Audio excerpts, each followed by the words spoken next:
Hello friends, आज हम C++ का पॉइंटर्स, पॉलीमॉर्फिज्म और फाइल हैंडलिंग इसके कुछ MCQ क्वेश्चन देखने वाले हैं। Which of the following statement is correct about virtual inheritance? Virtual inheritance के बारे में कौन सा स्टेटमेंट आपका परफेक्ट आता है? It is a technique to ensure that private member of base class can be accessed. नहीं भाई, वर्चुअल फंक्शन और प्राइवेट मेंबर वगैरह इसका कुछ भी कनेक्शन नहीं होता है। It is a technique to optimize the multiple inheritance. Virtual inheritance से हम मल्टीपल इनहेरिटेंस को ऑप्टिमाइज नहीं कर सकते।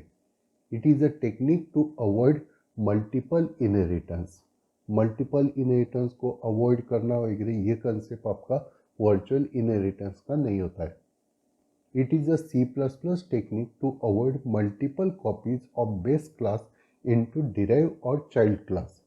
मल्टीपल इनहेरिटेंस के अंदर डायमंड शेप प्रॉब्लम आता है, तब जो सुपर क्लास होते हैं उसके मल्टीपल कॉपी बनते हैं अलग अलग डायरेक्शन से डिराइव क्लास के पास।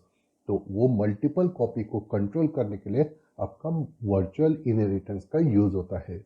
तो ऑप्शन डी ये मेरा परफेक्ट आंसर आता है। Which one of the following can't be used with virtual keyword? Constructor, destructor, member function, none of the above. तो यहाँ पर जो कंस्ट्रक्टर होता है उसके साथ में वर्चुअल कीवर्ड यूज नहीं कर सकता हूँ, क्योंकि कंस्ट्रक्टर यानी कि आपको ऑब्जेक्ट क्रिएट करने के लिए यूज होता है और वर्चुअल फंक्शन या फिर वर्चुअल कीवर्ड यानी कि अदर क्लास के अंदर उसको कंट्रोल किया जाता है। तो कंस्ट्रक्टर को आप अदर क्लास से कंट्रोल नहीं कर सकते, इसलिए कंस्ट्रक्टर को हम वर्चुअल कीवर्ड के साथ यूज नहीं कर सकते। By default all the files are open in dot dot mode, binary, text mode या फिर कांट से। तो कोई भी जब मैं नया फाइल क्रिएट करता हूँ या फिर उसको ओपन करता हूँ तो बाय डिफॉल्ट उसका मोड यानी कि टेक्स्ट मोड रहेगा। Option B.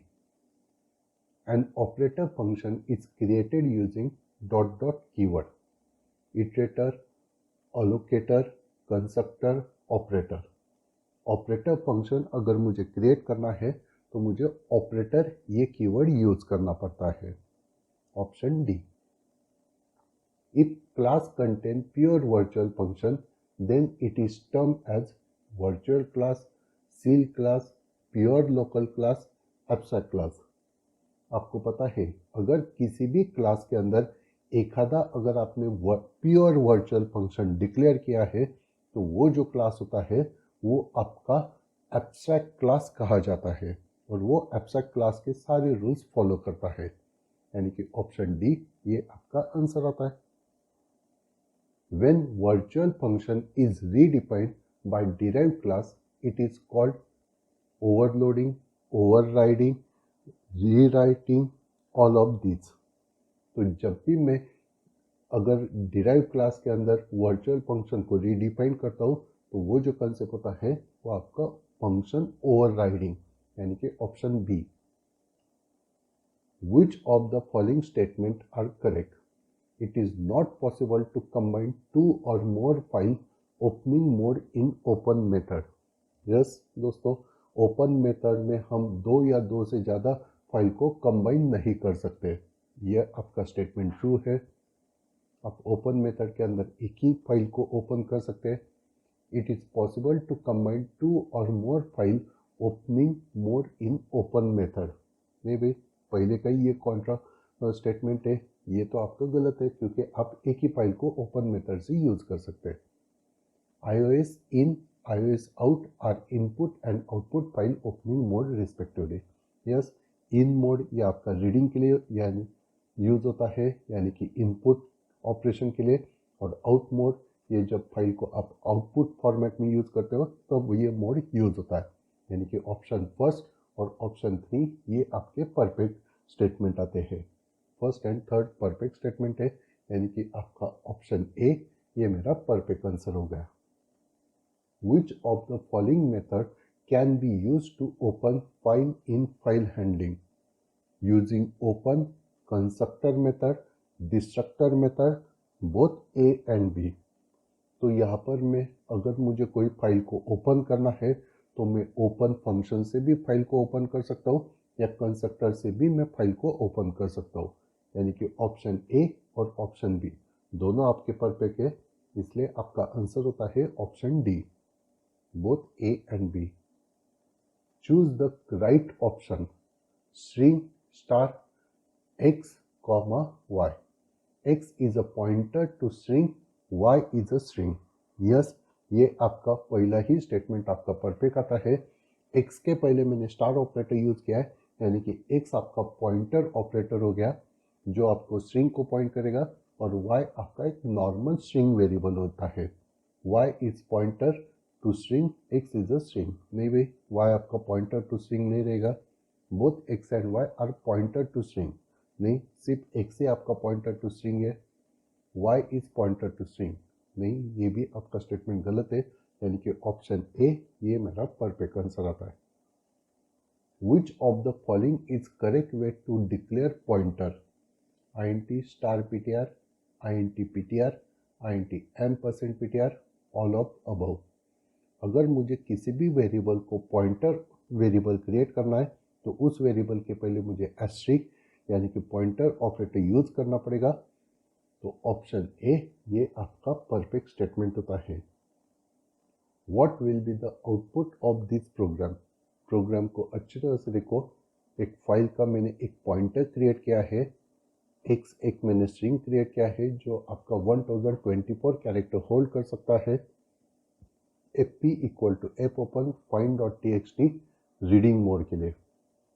एक फाइल को यानी कि find.txt इस फाइल को मैं ओपन करना चाहता हूँ रीडिंग मोड के लिए, और जिसको एक fp पॉइंटर उस फाइल को पॉइंट करेगा। फाइल के अंदर का कंटेंट बोला गया है आयुष जैन एंड पैट्रिक, ये आपका कुछ तो फाइल के अंदर कंटेंट रहेगा।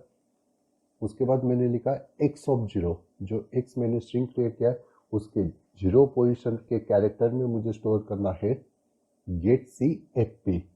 fp क्या है?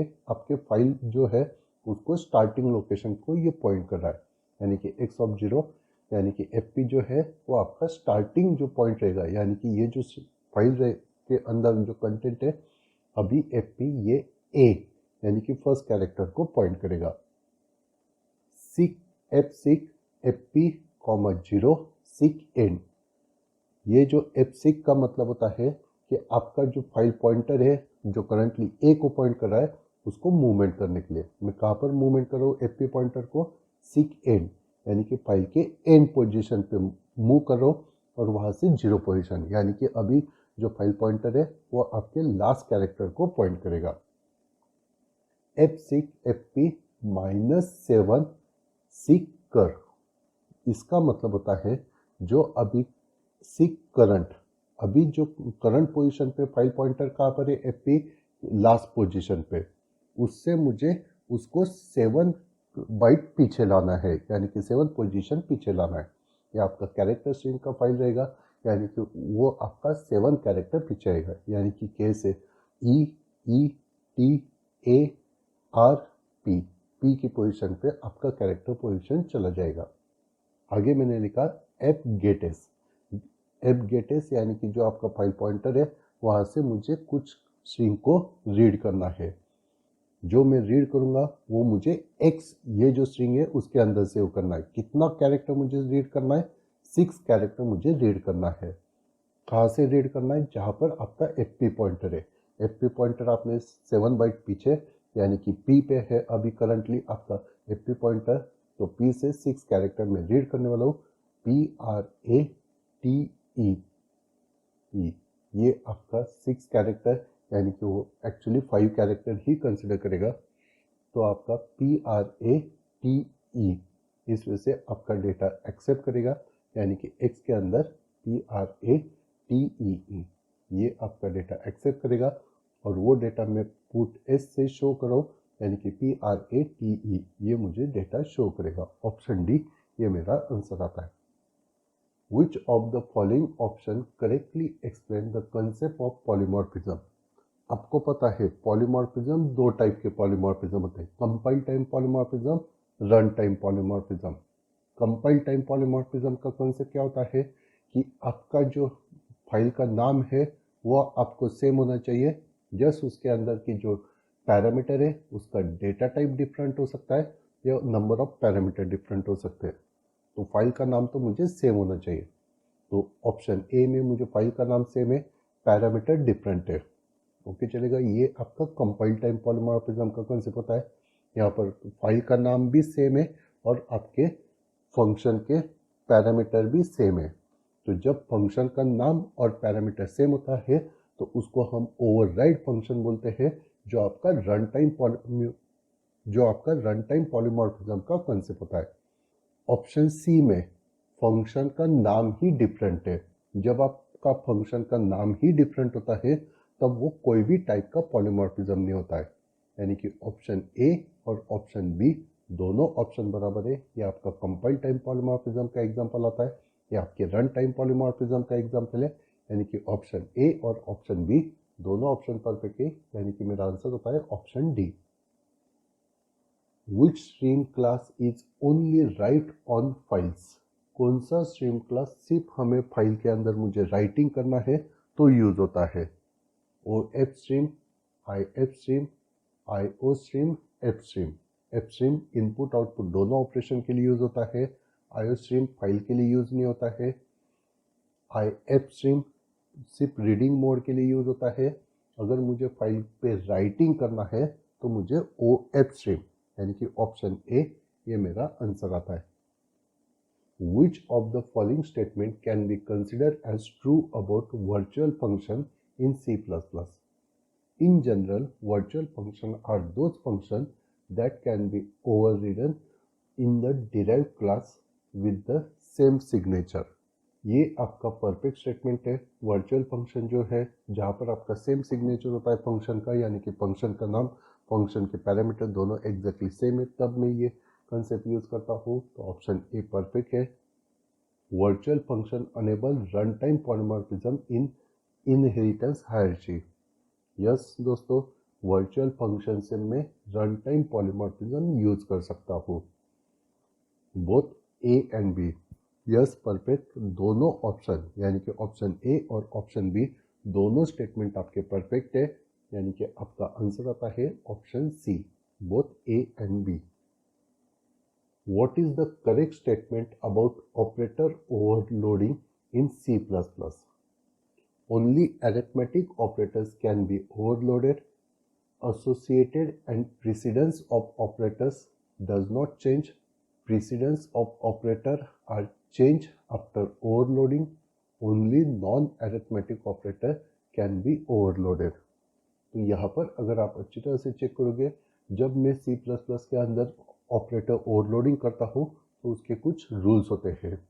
जो आपका कंसेप्ट होता है कि जब भी आप कोई ऑपरेटर ओवरलोडिंग इम्प्लीमेंट करोगे तो उसका जो बेसिक एसोसिएटिविटी और प्रेसिडेंस जो होता है ऑपरेटर का, वो आपका चेंज नहीं होना चाहिए। वो आपका जो स्टैंडर्ड रूल है वही फॉलो करना चाहिए। तो यहाँ पर सिर्फ ऑप्शन बी ये आपका परफेक्ट है।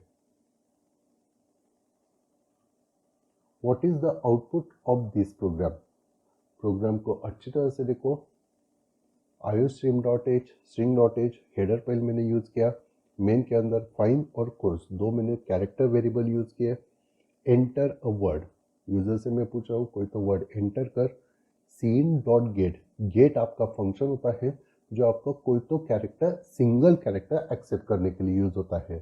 तो मैं कोई तो सिंगल कैरेक्टर एंटर करूँगा, वो आपके फाइन वेरिएबल के अंदर स्टोर होगा। ओके चलेगा। scene.sync, सिंक ये जो फंक्शन है ये आपका, जब मैं scene.get से कैरेक्टर एक्सेप्ट करता हूँ तो जब मैं सिंगल कैरेक्टर एंटर करता हूँ तो वो जो कैरेक्टर है उसके बाद अगर मैंने कुछ एंटर वगैरह की प्रेस किया तो उसको क्लियर करने के लिए ये सिंक फंक्शन होता है। तो सिंक फंक्शन यानी कि आपके कीबोर्ड से आपने कुछ एक्स्ट्रा की वगैरह प्रेस कर दिया तो उसको वो क्लियर कर देगा।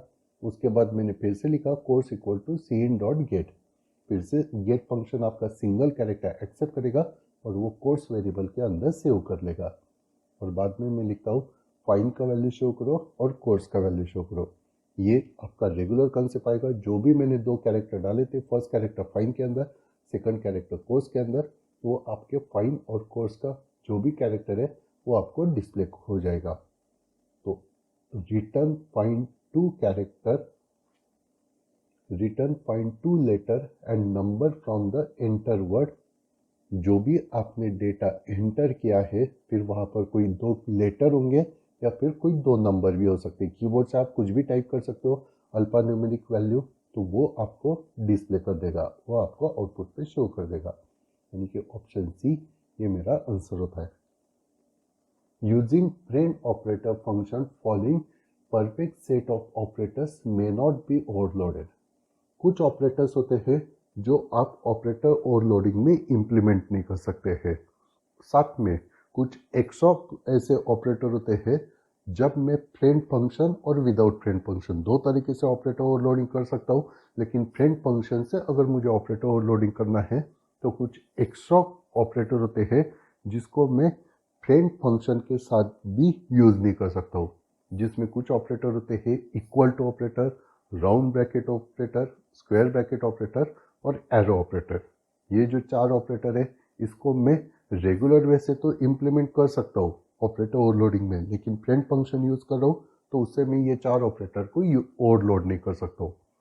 तो equal to, round bracket, square bracket और एरो, यानी कि ऑप्शन ए में जितने भी आपको ऑपरेटर दिख रहे हैं तो उसको मैं फ्रेंड फंक्शन के साथ ओवरलोड नहीं कर सकता हूँ। Syntax for pure virtual function is virtual word show equal to 0। 2 बार इक्वल टू नहीं होता है प्योर वर्चुअल फंक्शन के वक्त, आपको सिंगल टाइम ही इक्वल टू लिखना होता है। Option B word virtual show equal to फिर से 2 बार इक्वल टू आ गया तो ये गलत स्टेटमेंट है। Option C virtual word show equal to 0 perfect है। Option D word virtual show equal to, ये भी परफेक्ट है। आपका जो वर्चुअल कीवर्ड है वो आप वर्ड के पहले लिखो या वर्ड के बाद में लिखो, दोनों स्टेटमेंट परफेक्ट होता है। तो ऑप्शन सी और ऑप्शन डी दोनों आपके परफेक्ट स्टेटमेंट है, इसलिए ऑप्शन ई यानी कि both C and D. What will be the output of following C++ code. अच्छी तरह से देखो दोस्तों, यहाँ पर मैंने iostream.h हेडर फाइल यूज किया, मेन, उसके बाद एयर ऑफ 20, एक मैंने कैरेक्टर एरे यूज कर रहा हूँ, यानी कि मैं स्ट्रिंग क्रिएट कर रहा हूँ 20 बाइट्स के लिए। उसके बाद मैंने एक int आई वेरिएबल रखा, आई को एक फॉर लूप है उसके अंदर मैं आई को 0 से लेके 10 तक रिपीट कर रहा हूँ, यानी कि ये जो फॉर लूप है ये आपका 10 टाइम्स रिपीट होगा, 0 1 2 3 अप टू 9 तक। 10 के लिए ये फॉर लूप फॉल्स हो जाएगा, लेकिन हर बार मैं क्या करूँ, यहाँ पर फॉर के लिए मैंने कर्ली ब्रैकेट यूज नहीं किया, यानी कि फॉर के आगे का जो स्टेटमेंट है वो फॉर से कनेक्टेड रहेगा। अभी यहाँ का स्टेटमेंट अच्छी तरह से देखो, एर प्लस आई, एर यानी कि क्या रहेगा, ये जो एरे है उसका बेस एड्रेस को वो कंसिडर करेगा, यानी कि अभी मैं कंसिडर करूंगा एर ऑफ 0 लोकेशन को कंसिडर करेगा। क्यों 0? क्योंकि आई का वैल्यू क्या है 0, तो एर ऑफ 0 का कंसिडर करेगा बेस एड्रेस को। एर ऑफ 0 का जो लोकेशन है, क्योंकि मैंने यहाँ पर स्टार लिखा है, यानी कि उसका जो लोकेशन है वहाँ पर मैं क्या डाल रहा हूँ 65 प्लस आई, आई का वैल्यू तो करंटली 0 है, 65 प्लस 0 यानी कि 65। 65 को मैं कैरेक्टर फॉर्मेट में लिख रहा हूँ, यानी कि कैपिटल ए। 65 का ASCII कोड होता है कैपिटल ए, तो कैपिटल ए आपका एर ऑफ 0 लोकेशन पे जाएगा। उसके बाद आई प्लस प्लस होगा, यानी कि आई का वैल्यू 1, 65 प्लस 1 यानी कि कैपिटल बी कहाँ पर स्टोर होगा, एर, यानी कि एर ऑफ 0 लोकेशन के एक लोकेशन आगे, यानी कि एर ऑफ 1 में बी स्टोर होगा। सेम वे एर ऑफ 2 में आपका सी, एर ऑफ 3 में डी, ई, एफ, जी, एच, आई, जे, इसमें से आपको टोटल 9 कैरेक्टर आप स्टोर करोगे। 0, ए, उसके बाद 1 2 3 4 5 6 7 8 9, यानी कि 0 से लेकर 9, यानी कि टोटल 10 कैरेक्टर आप स्टोर करोगे, A B C D sequentially 10 character आप स्टोर करोगे। उसके बाद जो जहाँ पर भी आपका एरे लोकेशन रहेगा, यानी कि एर ऑफ 10th लोकेशन पे, तो एर ऑफ 10th लोकेशन पे आप नल कैरेक्टर स्टोर कर रहे हो। ओके चलेगा, ये आपका फॉर्मेट रेगुलर वे से आपने 10 कैरेक्टर और आगे आपने नल स्टोर कर लिया, और बाद में मैं सी आउट से एर का डेटा शो कराऊँ। एर सिंपली का यानी कि एरे के अंदर जितने भी कैरेक्टर है सारे आपको डिस्प्ले होंगे।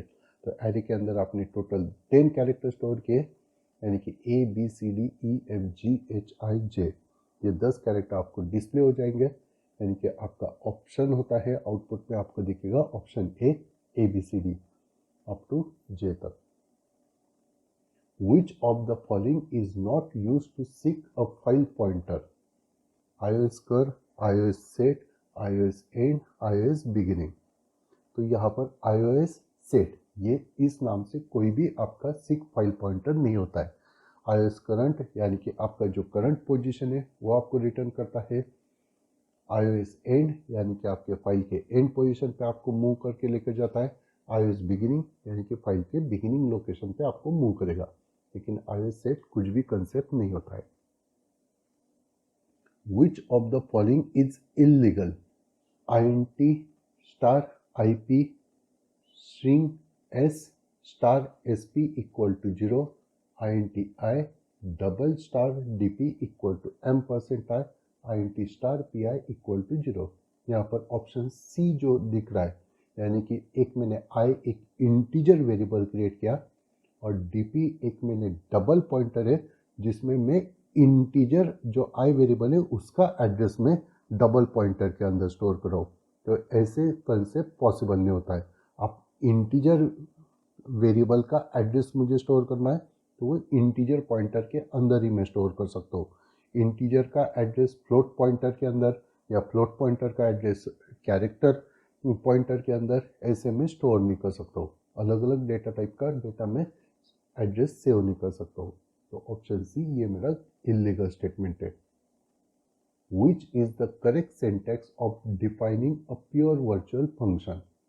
प्योर वर्चुअल फंक्शन अगर मुझे डिफाइन करना है तो आपका प्रॉपर स्टेटमेंट होता है वर्चुअल, उसके बाद रिटर्न टाइप लिखो, फंक्शन का नाम इक्वल टू 0। जब मैं इक्वल टू 0 लिखता हूँ तो वो आपका प्रॉपर वर्चुअल फंक्शन का सिंटैक्स होता है। तो ऑप्शन सी ये मेरा परफेक्ट आंसर है। Where does the abstract class is use? Base class only, derive class, both derive and base class, virtual class. तो एब्स्ट्रैक्ट क्लास सिर्फ आप बेस क्लास के साथ ही इम्प्लीमेंट कर सकते हो, क्योंकि बेस क्लास के अंदर ही आप वर्चुअल फंक्शन यूज करते हो, तो वहीं पर आपका एब्स्ट्रैक्ट क्लास बनता है। How are the reference different from pointer? A reference can't be modified once it initializes.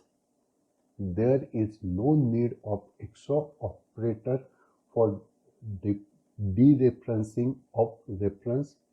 A reference can't be null. All of the above। ऊपर के सारे स्टेटमेंट आपके परफेक्ट है। अगर आपने किसी का रेफरेंस कर दिया तो उसको आप मॉडिफाई नहीं कर सकते। अगर आपको डी रेफरेंस करना है तो कोई भी आपको एक्स्ट्रा ऑपरेटर का रिक्वायरमेंट नहीं है। रेफरेंस आपका कभी भी नल नहीं होता है। सारे के सारे स्टेटमेंट आपके परफेक्ट है, यानी कि ऑप्शन डी ये मेरा आंसर आता है। To perform file input output operation we must use dot header file. जब भी मुझे फाइल ऑपरेशन पे कुछ भी ऑपरेशन परफॉर्म करना है तो मुझे fstream.h नहीं तो fstream ये हेडर फाइल यूज करना पड़ता है, यानी कि ऑप्शन सी ये मेरा आंसर आता है। Which is the correct statement about pure virtual function? They should be defined inside a base class. Yes, pure virtual function कभी भी आपको base class के अंदर ही डिफाइन करना पड़ता है। Pure keyword should be used to declare pure virtual function। नहीं, pure नाम से कोई भी आपका कीवर्ड नहीं होता है। Pure virtual function is implemented in derived class। नहीं, derived class के अंदर मैं pure virtual function डिक्लेयर नहीं कर सकता हूँ। Pure virtual function can't be implemented in derived class with pure keyword। Pure keyword से हम कुछ भी कंसेप्ट नहीं होता है। प्योर नाम से कोई भी कीवर्ड अवेलेबल ही नहीं, यानी कि ऑप्शन बी सी डी तीनों आपके गलत स्टेटमेंट है, यानी कि आपका आंसर होता है ऑप्शन ए। प्योर वर्चुअल फंक्शन आपके बेस क्लास के अंदर ही डिफाइन किया जाएगा, डिराइव क्लास के अंदर आएगा नहीं। Which of the following is not a file opening mode? iOS ATE, iOS no create, iOS no replace, iOS truncate. iOS truncate नाम से कोई भी आपका फाइल ओपनिंग मोड होता नहीं है। We can create object of abstract class. जी नहीं, एब्स्ट्रैक्ट क्लास का हम ऑब्जेक्ट क्रिएट नहीं कर सकते। ऑब्जेक्ट क्लास का सिर्फ हम रेफरेंस ऑब्जेक्ट क्रिएट कर सकते हैं, यानी कि रेफरेंस क्रिएट कर सकते हैं। तो ये स्टेटमेंट आपका फॉल्स है। What will happen in following C++ code snippet? int a equal to 100, b equal to 200, int star p equal to %a, यानी कि a का एड्रेस p पॉइंटर के अंदर आपने सेव किया, star q equal to %b, b का address आपने q pointer के अंदर सेव किया, p इक्वल टू q का जो रेफरेंस है वो आपने p के अंदर दे दिया, यानी कि जो पहले q b को पॉइंट कर रहा था, अभी p जो पॉइंटर है वो भी आपको q को पॉइंट करेगा। b is assigned to a, जी नहीं, b आपने a को असाइन नहीं किया। p now points to b, yes, p अभी b पॉइंटर को पॉइंट करेगा। a is assigned to b, नहीं भाई ये भी गलत है। q now points to a, q a को पॉइंट नहीं करेगा, p b को पॉइंट करेगा, यानी कि ऑप्शन बी ये आपका परफेक्ट स्टेटमेंट है। Which is the correct syntax for position n bytes back from end of file object.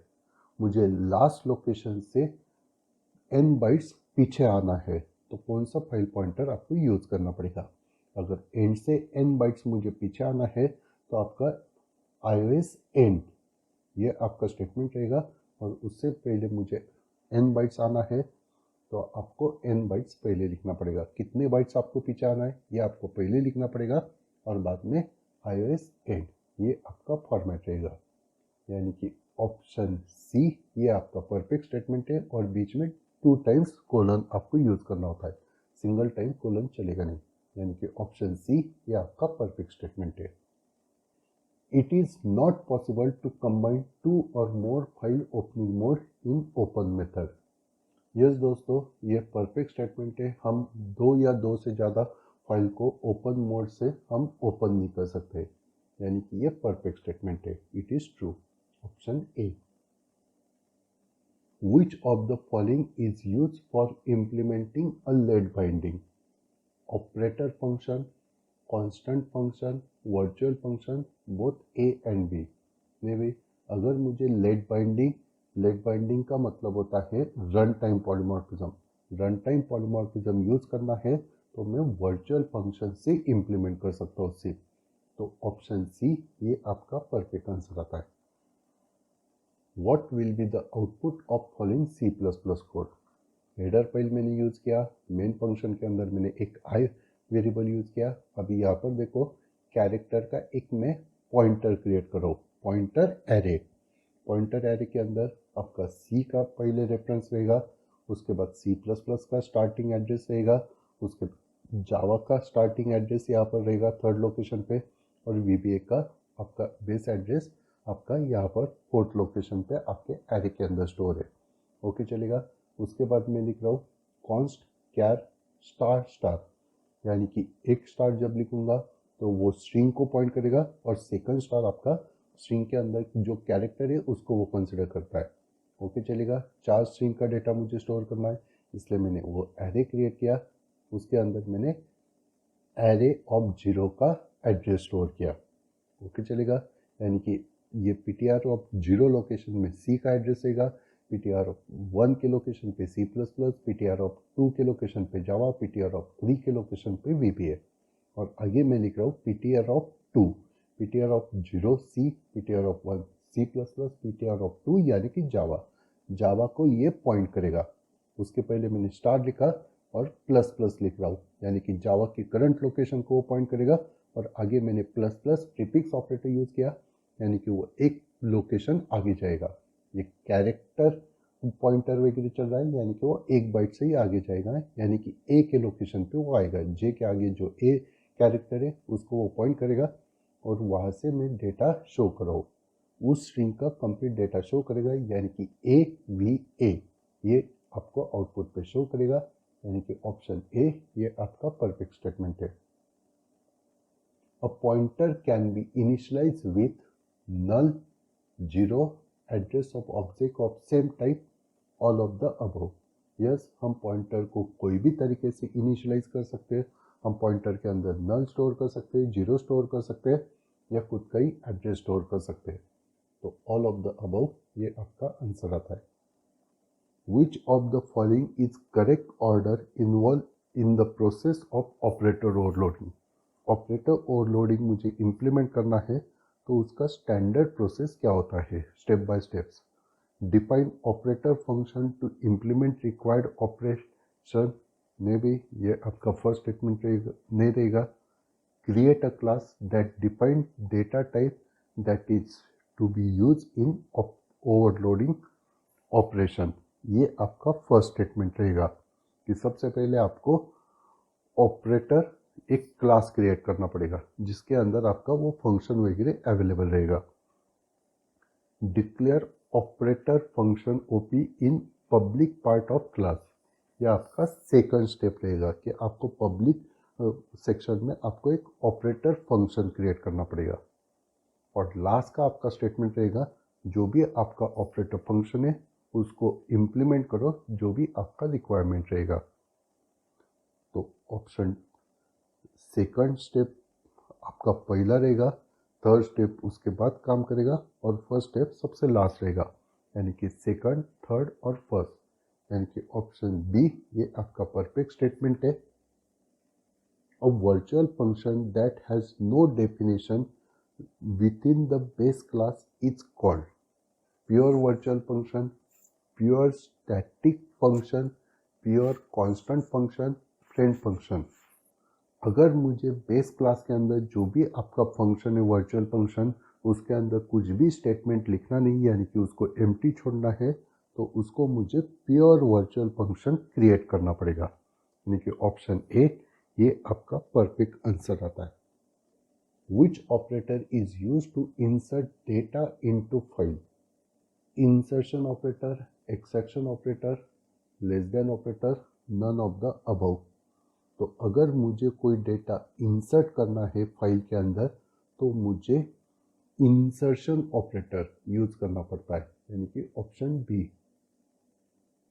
Which of the following can be consider as the correct syntax for declaring array of pointer of integer that has size of 10 in C++? मुझे 10 data save करने हैं, यानी कि 10 pointer का data मुझे array के अंदर save करना है. तो इस सिचुएशन पे मेरा स्टेटमेंट रहेगा अगर मुझे पॉइंटर का एरे क्रिएट करना है तो मुझे डबल पॉइंटर क्रिएट करना पड़ेगा, यानी कि ऑप्शन सी ये मेरा स्टेटमेंट रहेगा.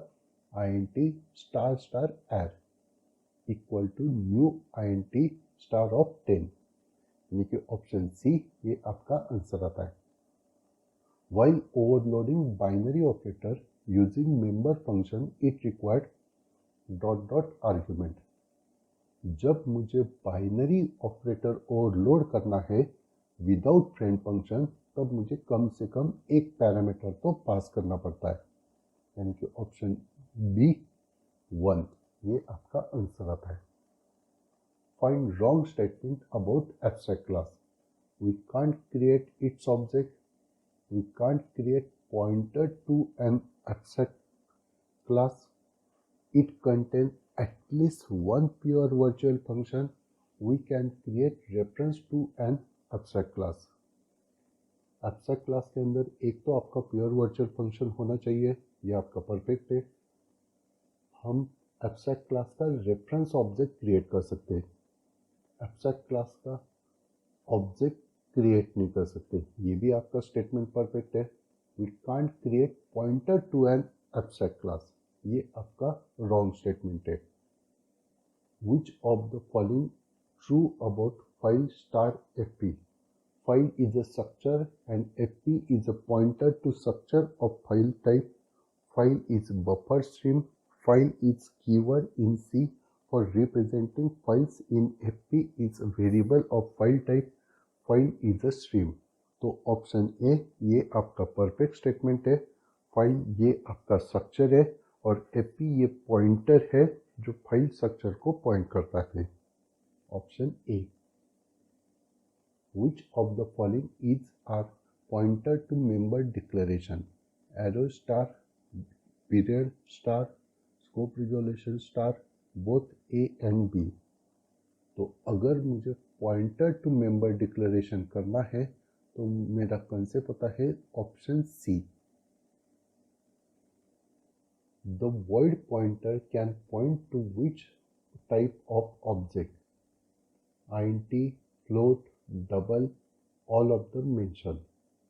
void pointer किसी भी ऑब्जेक्ट को रेफर कर सकता है, क्योंकि void जब मुझे टाइप पता नहीं तब मैं void यूज करता हूँ, तो उसको void को पॉइंटर को आप किसी भी टाइप में आप कास्ट कर सकते हो, यानी कि ऑल ऑफ द मेंशन ये आपका आंसर है।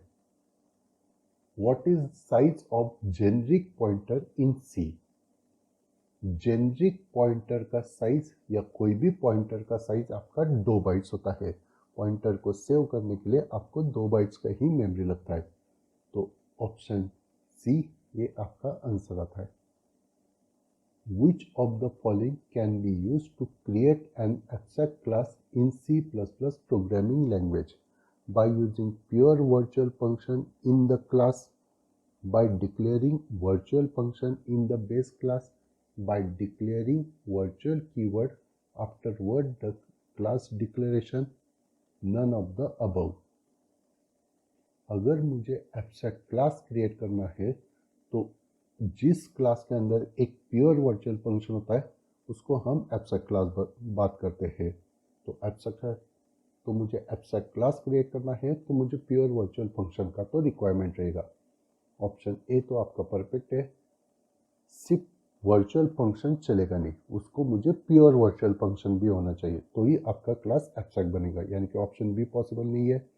By declaring virtual keyword afterward class declaration, class के बाद वर्चुअल कीवर्ड चलेगा नहीं, वो आपका अलग कंसेप्ट रहेगा। None of the above, option A ये आपका परफेक्ट आंसर है, यानी कि ऑप्शन ए ये आपका आंसर आ जाता है। We can make an instance of abstract super class। हम abstract super class का कोई भी इंस्टेंस क्रिएट कर नहीं सकते हैं, यानी कि ऑप्शन बी ये आपका फॉल्स स्टेटमेंट आता है।